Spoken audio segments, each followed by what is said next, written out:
Welcome to White Regis TV film review and preview. I'm Andrew Wright. Releasing in cinemas this weekend is Lee Cronin's The Mummy, a reimagining of the classic Universal monster franchise. The film stars Jack Rayner, Laia Costa, Maya Calamuay, Natalie Grace, and Veronica Falcon.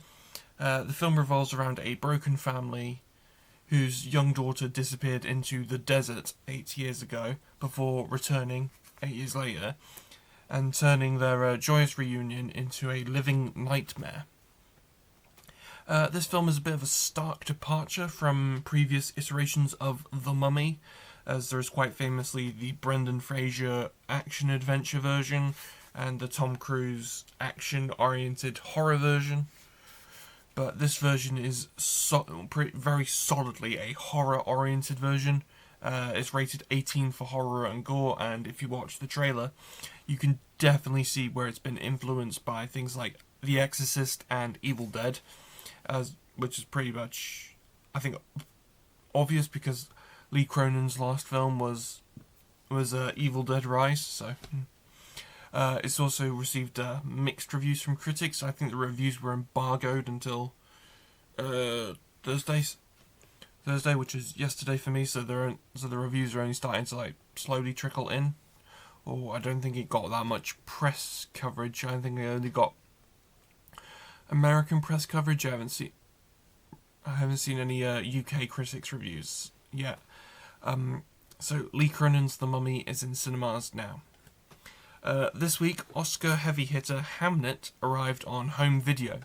The film stars Jessie Buckley and Paul Mescal as Agnes and William Shakespeare, alongside Emily Watson, Joe Alwyn, and Jacoby Jupe.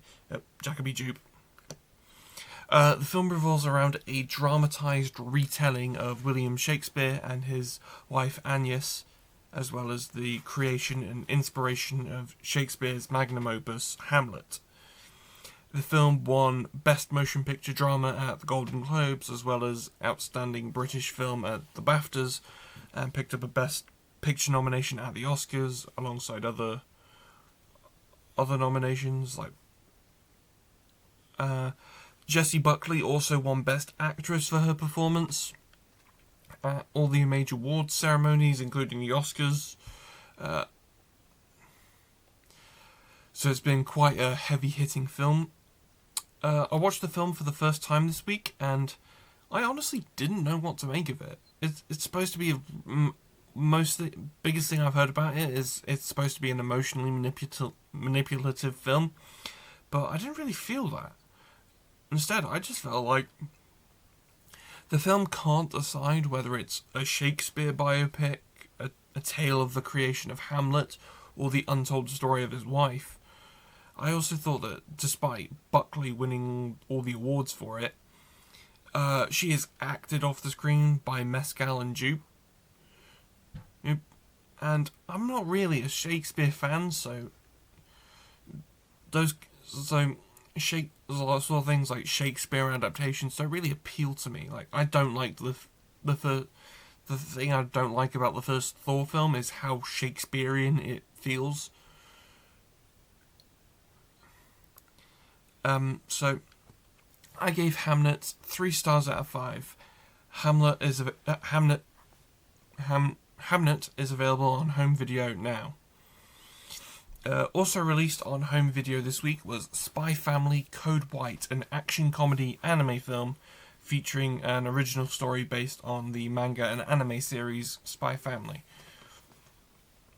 The film stars Takuya Iguchi, Atsumi Tanizaki, Saori Hayame, and Kenichiro Matsuda reprising their roles from the anime series, among other various cast members, both reprising their roles from the anime and new cast members.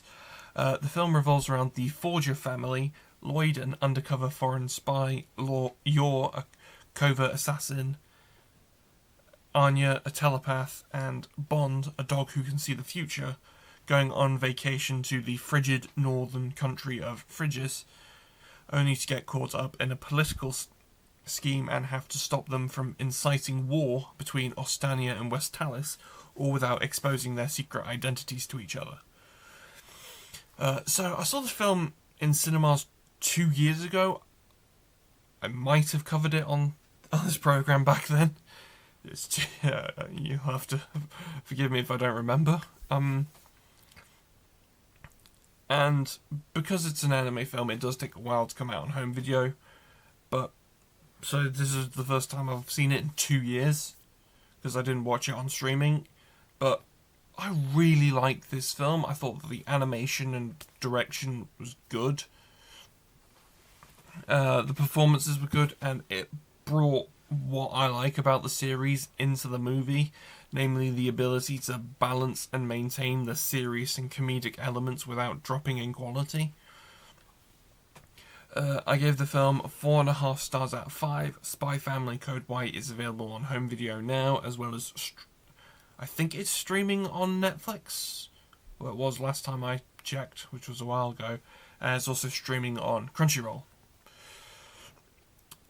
Streaming on Netflix last weekend was the survival thriller Thrash. The film stars Phoebe Dynevor, Whitney Peak, and Digimon Honsu, and revolves around a coastal town getting hit by a Category 5 hurricane, which is the worst kind of hurricane you can have, which floods the town and brings in ravenous sharks through the flooded streets to terrorize the various characters. So the film has received a lot of negative reviews from both critics and audiences. It came out last Friday on the 10th, but I was busy, so I didn't get to watch it till the Sunday. And yeah, it's received a lot of negative reviews from both critics and audiences, but I found that the film is exactly what it says on the tin.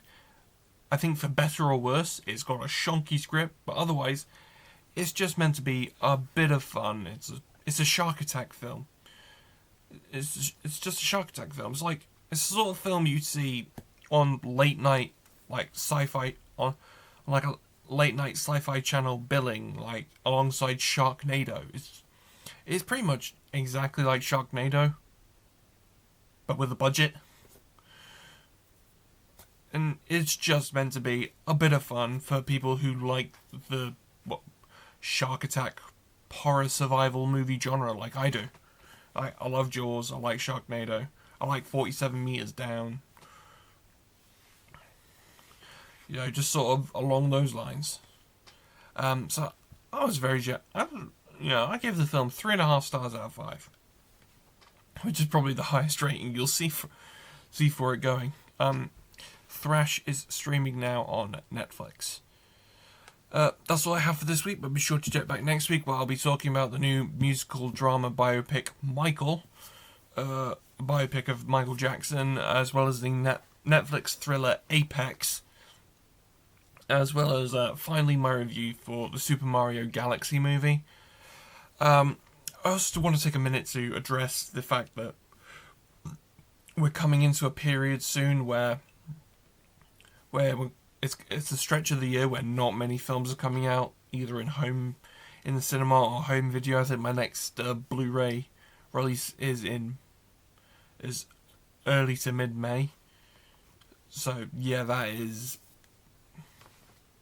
So it's going to be a while, and there is going to be a sort of a slow trickle of stuff coming